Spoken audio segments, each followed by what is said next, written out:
Hey guys, what's up? It's Coach Carroll. Welcome to another episode of the Sales Factory. Today in the Sales Factory, I'm thrilled to welcome Leslie Venetz, founder of the Sales-Led GTM agency and one of LinkedIn's top voices when it comes to sales. She's got over 15 years experience leading enterprise sales teams and closing with powerhouses like Walmart, ExxonMobil, and JP Morgan. Leslie turned her experience into a mission, helping organizations transform their go-to-market strategies through authentic conversations and connection-based selling. She's the driving force behind the Sales-Led GTM agency, training teams across industries to shift from talking at prospects to talking with them, a philosophy that's earned her global recognition. A USA Today top 50 author for her book, Profit Generating Pipeline. You know, I like them full pipelines. Leslie's passion for her sales meets empathy and leadership, and it's exactly what we're here to talk about today. Please welcome Leslie Venetz to the Sales Factory. Leslie, happy to have you. I'm just happy to be here. Fantastic. You got corporate America experience. Now you're helping, other businesses outside of corporations. You got a book. You are the perfect guest to come in and chat it up with me for a bit here in the Sales Factory. I'm like chomping at the bit to see which one of these I want to talk about. So let's talk about the book first, because if no one's read it or hasn't heard about it, what's it about and why should they go get a copy of that? Yeah, so it's a three-part book. The first part is a bit of a kind of leadership philosophical take, but it undercuts like trust being the foundation of sales. And I talk a lot, if anybody follows me on LinkedIn, about earn the right as my sales philosophy. So it is just desperately begging sellers and sales leaders before they show up to that discovery call, send that email to ask themselves, what have I done to earn the right to ask for this person's attention, time, consideration, and business? And then in part two, I go through my full 9-step formula for top of funnel for generating a profitable pipeline. It's what I teach with my clients. And so I put it into book form. So it's everything from deciding who to talk to, what to say to them, where to say it, through to hosting great discovery meetings that create, super qualified pipe. Love that. And let's talk about your transition, like from enterprise sales to now like founder and coach. Are you still only working with enterprise level clients, or now you working with SMBs and entrepreneurs? Like, what's kind of your target market now? Yeah, 30 to 50 million, and they should be generating about half of their net new revenue from outbound. Like I really Oh, have been wow. focused on like outbound heavy orgs. All right. And so by default, I tend to not do as much work with like PLG orgs. It also like I What's started PLG stand for? no, profit generating pipeline. I'm just stuck on the book. It's anybody that has like a freemium type Okay. model. So it's Okay. product led growth, meaning Okay. people can easily sign up for the product. And then like HubSpot's a perfect example where you sign up for free and then suddenly you're giving them like $1,000 a year. I say as a HubSpot customer. I, Now I can totally Uh, relate. Our Alley program is that the same way. We've got a free account where you get 10 free leads a month and then you can upgrade to other ones. So it makes perfect sense. That's exactly right. Yes, it's I heard somebody say ages ago like PLG is the like SaaS gate tech term for the artist formerly known as freemium. Yep. Yeah. No, I can totally track with that. Yeah, so when I first left corporate to do this work full time, and I had been doing it as like a side hustle prior, I said 10 to 50 million. And what I realized is that to be most impactful when I was working with clients, that I needed to go up channel even a little bit more so that they were generating enough revenue from outbound that like I could really come in and work with a sizable team.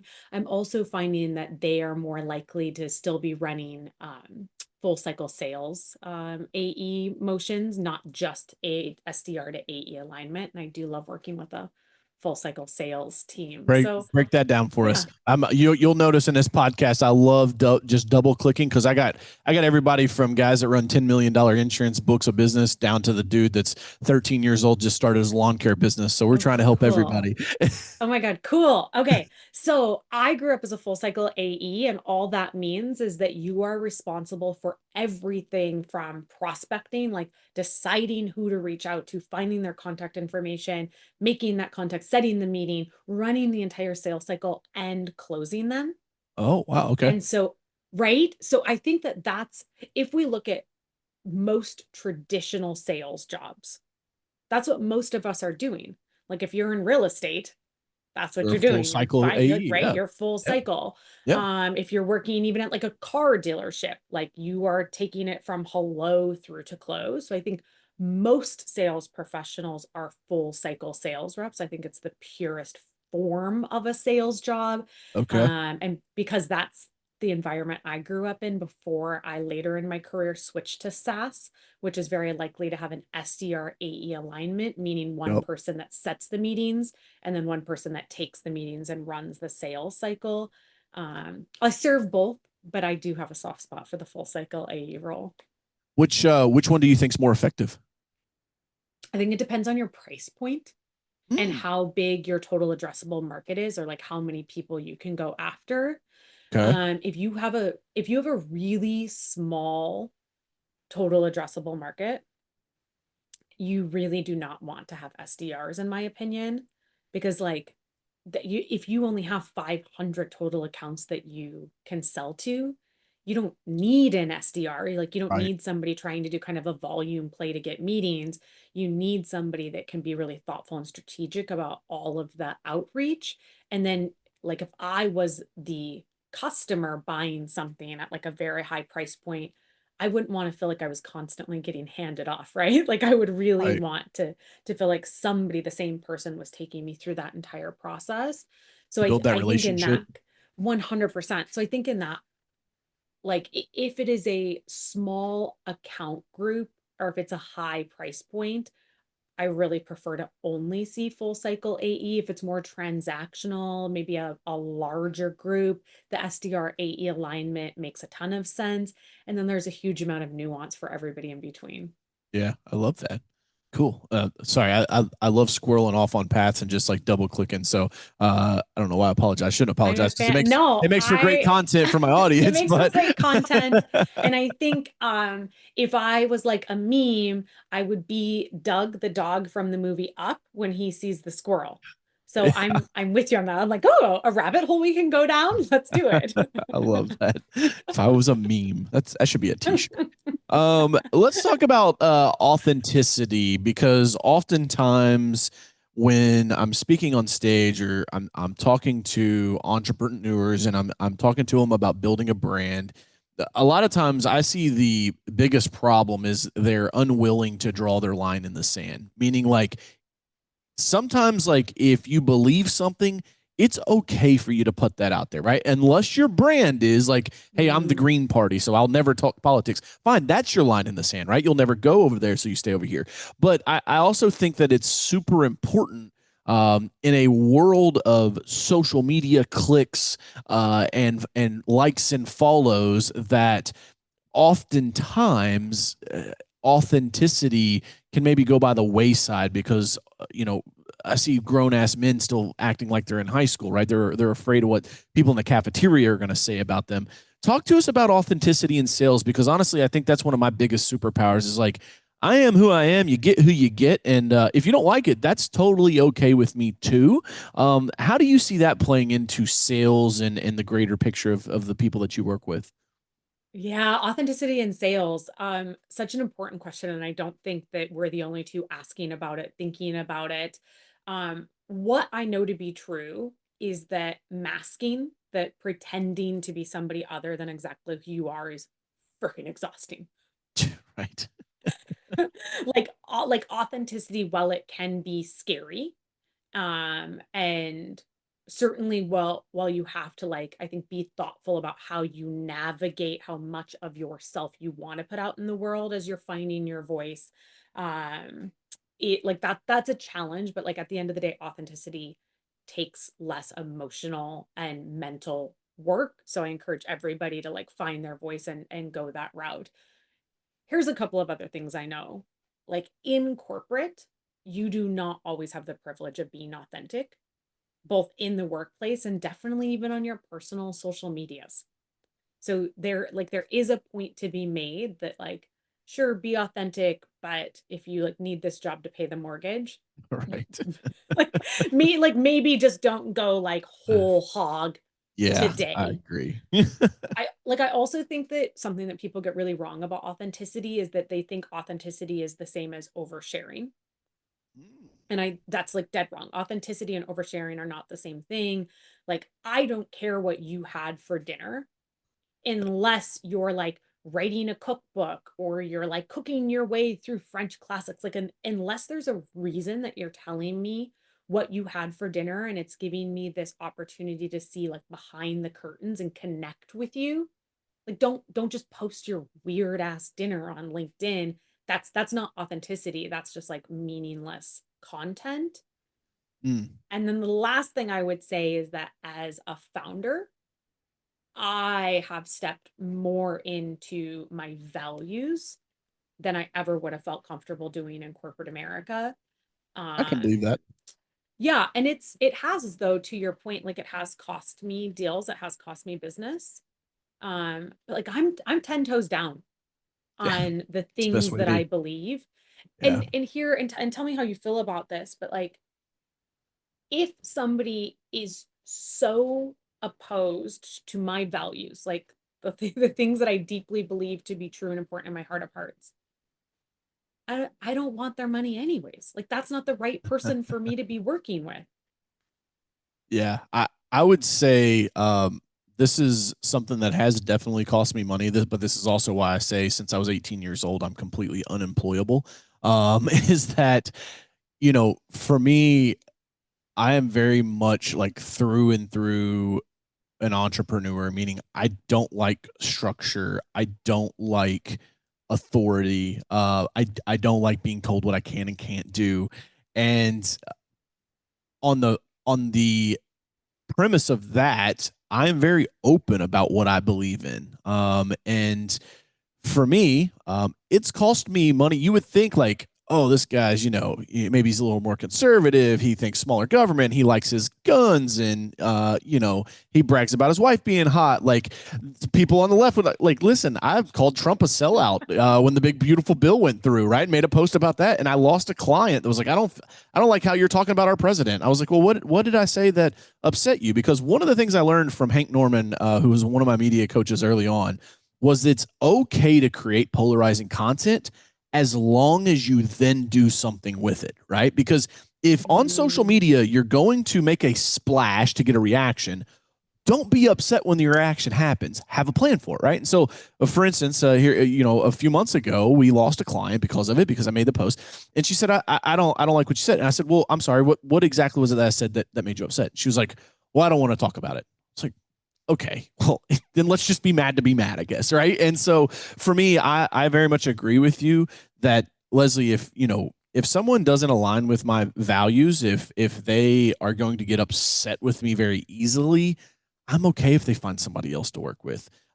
Because the beautiful thing is, like, I work with SMBs, like there's 30 plus million entrepreneurs out there. Like there's plenty of people for me to work with. I'm not in a 500-person yeah. market. Now, I totally get this. If you work for J&J in Cincinnati and you're an account rep and there's only, 24 potential clients, like, yeah, you're probably going to lose your job if you post some of the shit that I post, right? Yeah, like And maybe so don't you've be got to popping balance off that. about abolish billionaires if you work for a Fortune Right. 100 company. Yeah. Yeah. Maybe keep that as an inside thought. That Right. goes in your diary, not on your LinkedIn.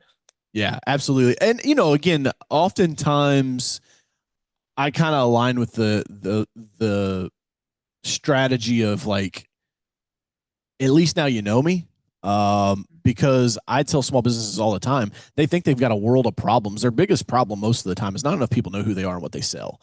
They don't make a big enough wave. They don't make enough noise in the marketplace. And so then you're just a wallflower, and you're going to be like everybody else. And when you're like everybody else, then guess what? Now you got to compete on price, right? Because like it's like you're a Ugh. commodity, and bananas get traded on price because they're a commodity. So to me, I've got clients on the left and the right. Maybe they don't always agree with me, But they say, DJ, I know you're the exact same fucking dude every time we get on a call, and I don't shove it down people's throats, and I don't expect you to believe what I believe, but I do expect that we can be adults and still be friends, right? I feel like we live in such a polarizing world now that it's like you're either with me or against me. It's like, nah, like we can just kind of hang out in the same room together and still be adults here. And so I think that's where authenticity comes across. I couldn't imagine, Lindsay, if on every single sales call I had to be like, okay, now I got Lindsay next. How was I acting to her? What was her belief system? What do I have to chameleon with? Like, oh my gosh, no way, dude. Um, that would be exhausting. But I think like that goes back to that like masking and pretending to be something that you aren't. Yeah. That's going to burn you out, and then you won't be able to serve any of your customers, Mm. right?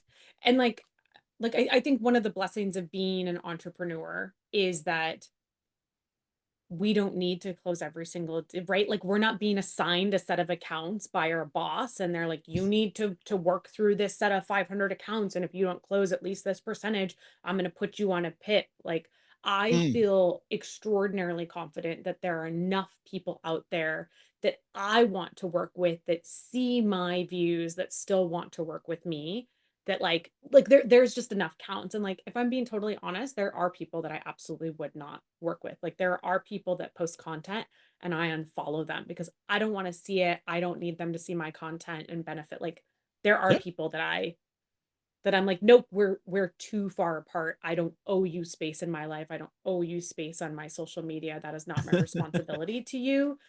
um it's interesting. I spoke at an event last 2 weeks ago. And one of the things that we talked about was, I think this is really pertinent to SMBs when you were talking about that being the client base that you served. It made me want to share it. That we were talking about how folks tend to be okay at talking about and sharing on social media their expertise when it comes to like the problems they solve, their domain expertise. Like for me on LinkedIn, I'm giving tips on how to run discovery meetings, on how to build a prospect list, etc. Right? Like I'm constantly coming from this place of expertise.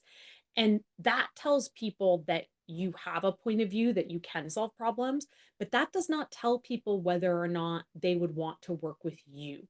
Like Mm. there's so many people out there that have similar expertise, and nobody wants that like death by commoditization.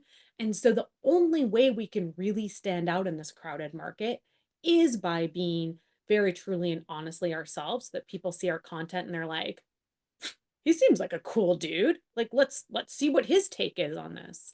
Right. I also think in social media now, because it's not social anymore, it's more interest graph based, meaning that TikTok is what caused this. Is, the reason why TikTok became so addictive and why the user growth was so fast is because it used what you were watching and what you were engaging with to show you more of that, not just Yeah. who is your social graph, meaning like degrees of removal of friends. And so you're now seeing like with XAI, Meta's AI, as the AIs are now controlling the feeds, you're starting to see that, right? So like if you're listening to this right now, think for a moment, over the last several months, you've probably in your Facebook news feed started to see groups that you're not actually in, but you're seeing content from them. Pages that you don't follow, but you're seeing content from them. And that is because Meta is trying to ride the wave that TikTok created, where you could, you watch one elephant video. Well, guess what? They're going to show you something and then another elephant video. And if you watch that elephant video, well, now your next three ones are going to be elephant videos, right? And so it's interest related.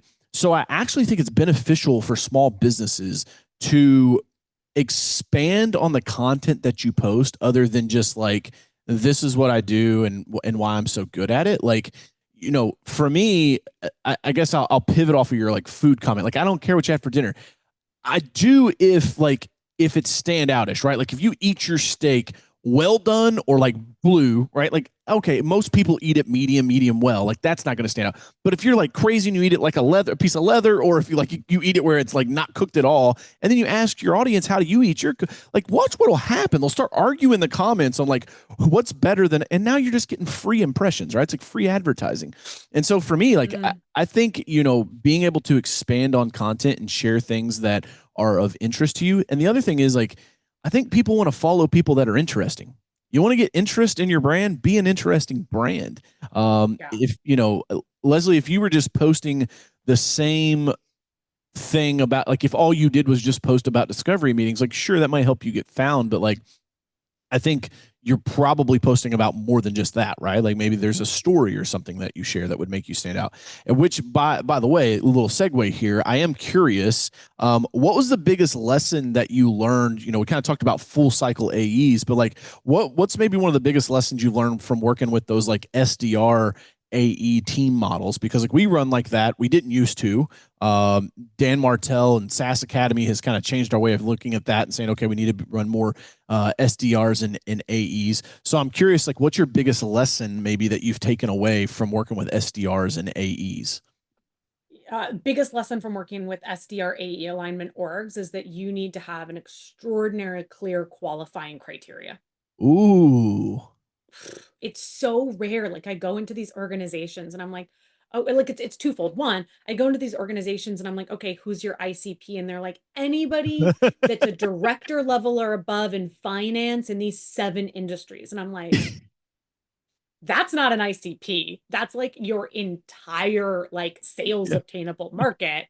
Businesses, Leslie. Businesses is my It's the ICP, right? businesses. I want the people with the money, Leslie. And so like one of the things I do is I work really hard to help organizations understand they don't have a ICP. Like that's a marketing term. We don't need that in sales. We have multiple ICPs and they are ideal for different reasons that are specific to what's going on in their universe that makes now the Hmm. right time to talk to us, now the right time to buy. I So love I that. like that's a really important mindset shift, I think. And then the step beyond that is okay, like now you have this niche down list where you're going after this very specific set of people because you are 99% sure they have this problem that makes now the right time to buy.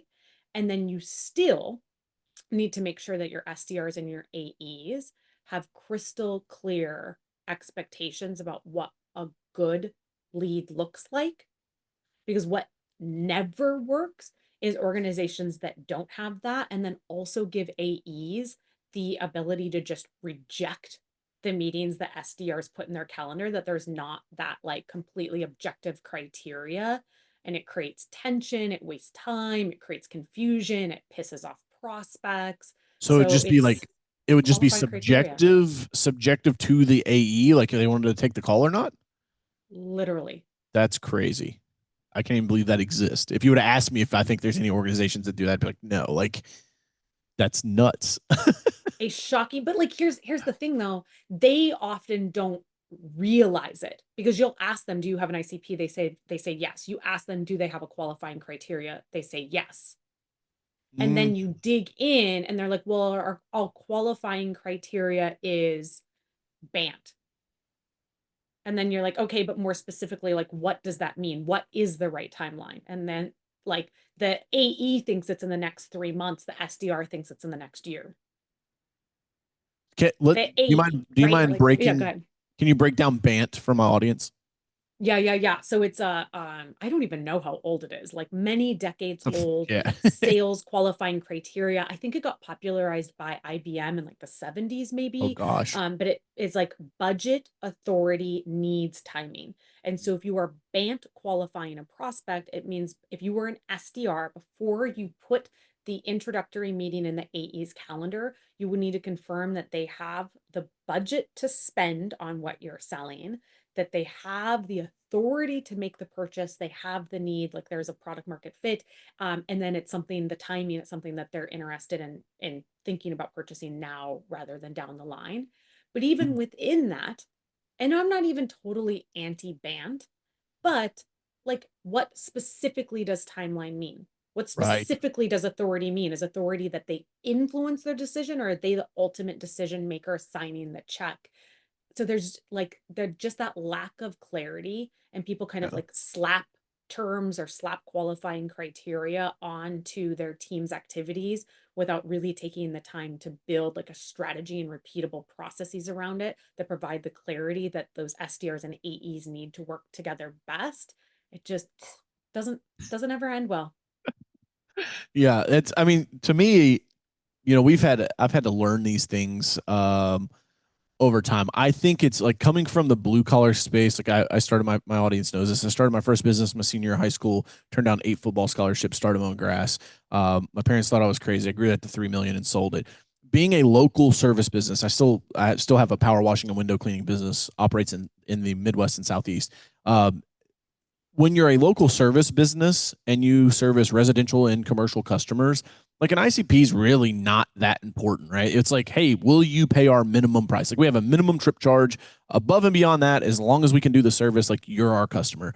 It wasn't until I really got into like the software space, in like with my agency and then now building Alley, our software platform, is like, holy shit, is like an ICP important? Because like we would do these big webinars and people would buy, and like I would have a crazy high close rate, and then they would like churn out 2 months later, 3 months later, and we're like, why are they churning out? Like the product's great. And then we had no cancellation capture system, so then we put one of those in place, and then people are like, oh yeah, it's not you, it's me, right? It's like the old girlfriend breakup thing, or it's like, it's not you, it's me. And it's like, we would go back to them, and like we found out that there was just a lot of let's just call it immature business owners that were making it through the net because of the sales platform we were using, meaning webinars, where it was like we got to the pitch. If whoever signed up could sign up, there was not really a qualification piece. And then so like it was making our churn really look worse than it was, right? So we'd have like a big onset of sales, and then there'd be like the sharp decline of churn. And for like 3 months, we're like, this thing's going to zero. And then it like levels out. And it's like, oh.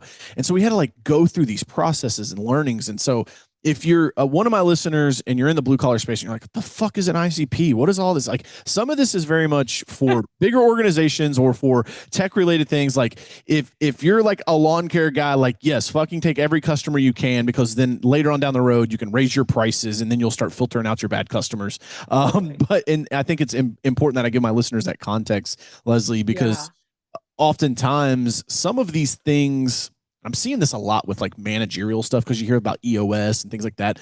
Like sometimes I think businesses try to get too big too quick, meaning they try to put a lot of this stuff in when really you just need more customers, right? Like just get more customers, because then you get more money, and like money solves 99.9% of all problems in the business.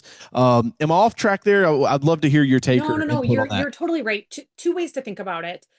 One is always remember that if it's not repeatable, it is not scalable. And so Hmm. people do try to like scale to the moon because they had like one idea that sort of worked. But if it's not repeatable, like you're not ready to start scaling your business. And I think for maybe smaller businesses, the folks that are like the entrepreneurs that are contributing to their local market. So essentially, a good Hmm. way to think about it is marketing versus sales. And so when I think about sales as an outbound activity, if you are reaching out to people, like if you are hiring somebody to like pick up the phone and send the emails, and you are spending money on that infrastructure and on that headcount, you want to do your level best to make sure that the people that you are spending money to reach out to are most likely to get some ROI, to be interested in you. And that Love it's not that. that that's not true on marketing, but like if I'm a lawn care business in my hometown of Great Falls, Montana, and I want to send out a direct mailer, like I'm literally sending it out to every single person with a lawn. Right. Right? Like I'm just not going to be that precious about like, okay, well, their lawn is not 30 square feet, so I'm taking them off my list. Right. Right. Or if And I'm like, if I'm putting some ad spend, like I'm putting it to ad spend that's going to contact anybody in the community. mhm. So I'm going to be slightly less precious about my ICP I love that if I'm framework. doing marketing. Yeah. No, that's spot on. I like to, you said an entrepreneur contributing to your local market. I like that, because that really does put like a bow around that, right? Like it's just a different business model, and that's totally okay. Because I was on Tommy Mello's podcast last year. He runs A1 Garage Doors. They'll probably do 300 million bucks this year. Massive, probably one of the largest garage Yeah. door companies in the U.S. PE backed. I mean, the dude's scaling it. He's getting into windows and doors now, trying to get to $1 billion a year revenue company. And I told him, I said, I in this world of social media, I don't feel like we give enough flowers to the entrepreneurs that, you know, take home 150 grand a year, but never miss a dance recital, never miss a little league game. Mm, Have a couple of team members in their company and are happy. Because for me, man, it's like whatever makes you happy is what you should chase. Like, I think people get so caught up in scaling and just going to the moon and growing a massive company. It's like, do you really want that? Like, do you really need $100 million a year company, right? Like, do you really need a $50 million a year company? Like, I think entrepreneurs need to get a better grasp on what their end game is. Otherwise, man, you're just going to be chasing the next thing for your entire life and then show up at the end. And I think you'll be woefully unfulfilled. yeah. Life's pretty serious. None of us make it out alive. And so I think you got to do something that you love, figure out what you want to do and go chase that. Let's turn this back because I'm curious. I love Outbound. Okay, Leslie, love it. My first book I ever wrote was called Phenomenal Phone Calls, the gritty guide to closing big money deals over the phone. The three biggest exterior cleaning projects Easy Pro, my company, has ever done has come from cold calling. Okay. I'm a huge fan of it. In the beginning, especially for entrepreneurs, you got more time than you got money. So pick up the fucking phone, get a little rejection in your face and build some scabs on you as an entrepreneur because most people are soft when they come into the game. I want to know give us some secrets. I want to challenge you here. Like what's the best Yeah. outbound advice that you could give to my audience? I mean, you already said the best outbound advice that I can give, which is pick up the fucking phone. Let's go. Like, but like, I don't think that it is, like, I know that that sounds silly and we're being playful, but like What's the real? volume of people, it's so real. The volume of people I talk to, and I don't even mean like people that I am like serving, or maybe people that are coming inbound that I'm talking to, but just like other founders who do want to grow their business, who do want to scale, who don't have an inbound lead funnel that is sufficient enough to hit their revenue goals. And then I'm like, cool, like what are you doing? And they're like, well, I messaged some people on Facebook. I'm like, okay. Okay, pick up the fucking phone. So I I But, do think but that that is a Leslie, they like tell me really no and they important hang advice. up on me. I know. I know. Here are a couple of really timely things that I can tell folks right now. Um, the phone, if that's the only thing you're doing, it's gonna work, but not the way that you want it to. Like you are going to get, you're probably going to burn yourself out if the only thing that you are doing to grow your business is the phone. So make sure that you are also, like, if you are a local business, you're going to networking events, or you're sending out mailers, or maybe you are doing a little like local ad spend. Like, I don't know, maybe you put like a flyer on your business, maybe you sponsor a local DATS company. Like, I don't know exactly what's going to like mesh with your brand and make a difference in your community, but do cold calls and at least one or two other things so that people are seeing your brand or seeing your presence on multiple channels. That's true if you're doing like an enterprise sale as well. I call it channel of choice. And the thinking behind it is that you are optimizing for giving prospects the opportunity to engage with you where they're most comfortable, like their preferred channel of choice. So it's sort of that same thinking, like interact with them in multiple places so that you optimize for hitting them in the place where they're most likely to be like, oh yeah. So that is one thing I would say. The other is that the new iOS rollout for iPhones, it's like a couple months old now, but I'm hearing from reps like more than ever that they are calling people's iPhones and they are getting screened by the iPhone call screening. So one of the biggest tips that I would make for people right now, they should do it today, is write a mini script so that when you get screened by an iPhone, you have your script in front of you. You have a maximum of 20 seconds. Ooh. Then the prospect gets the real-time transcription pushed to their phone. And so you're getting like you're playing into some of that like kind of like text connect rates where they're going to read it because it's getting pushed to their phone in real time. They're going to pick up their phone, they're going to look at the transcript, and then they decide whether or not to pick up.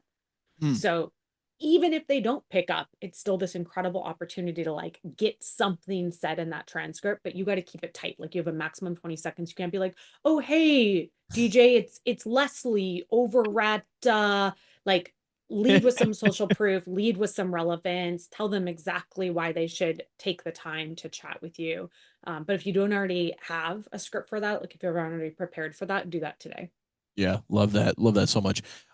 I love the triple dial. I know it's like crazy, like it takes some kahunas to do that, but like if you dial, they don't answer, hang up, don't leave a voicemail, dial them back, they don't answer, hang up, dial them back the third time. A triple I would dial. never. You've never done that?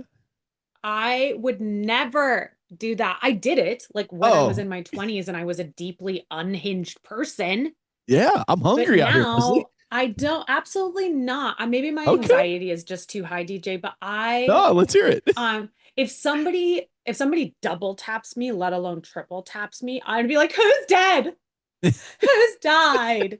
So I am not gonna do that to other people. But I will say on a multi-channel sequence, I love a quad tap on day one, which usually looks like a phone call with a voicemail if they don't pick up, an email, a LinkedIn Connect message, and a LinkedIn InMail.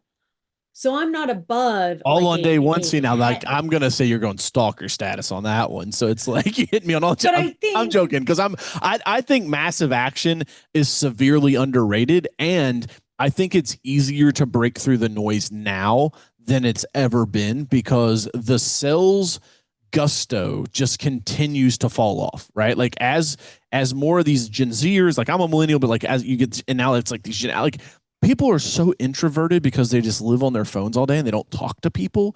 It's like I think it is easier to break through now, and if you can build communication skills so that you can like actually talk to people, it's insane how easy it is to get people on the phone. And if you'll overcome an objection, like I used to like, I can just remember in the early days, like, I mean, I started my business in '07. Like, you're talking like 2009, 2010. Like, if I got on the phone with somebody and they're like, no, and I try to fight the objection, they would just like hang up on me. And I feel like the empathy of the culture has just increased where it's like, it's a lot harder to get hung up on now. And maybe that's maybe my skill levels have went up, so it makes it a little yeah, easier. I was like, But that like, might be personal to you.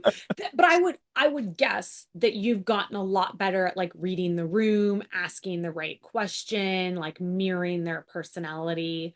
yeah. So, but like let's put that out there. We'll just manifest that it's Yeah. harder to get hung up. But we'll put that into the universe. I'm here I'll, for it. I'll tell you one of my pet peeves. I literally just saw a kid on Instagram because you're starting to see all these like these young kids are getting into life insurance and like they're trying to recruit their like downline sales team by like posting their calls on social media. And I'm like, holy Yeah. smokes, dude. It's like from a like, and I know you're the same spot. Like from a sales coach perspective, I'm just like cringe, bro. Like the worst thing I think you can say is with if you use the word just in the first 10 seconds, 15 seconds of the call, hey Leslie, it's DJ here, just reaching out to you.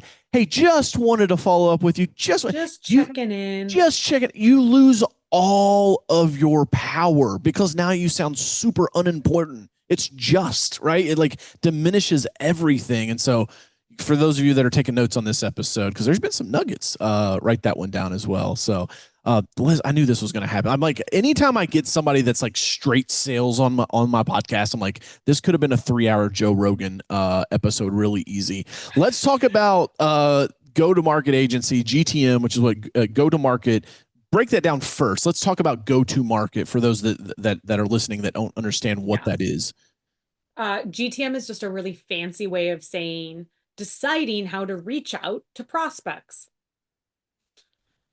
Ta-da. We do right. Ta-da! I feel like we do so much of that I'm not doing it. I'm not creating these weird gatekeepy terms, but like there's so much of that in like the tech SaaS sales where they just like make It's up new insane. fancy ways of saying things. Yes, I went through Endeavor's scale up program in 2022, and the number of times because like I've never been afraid to like be sorry, Alexa, stop.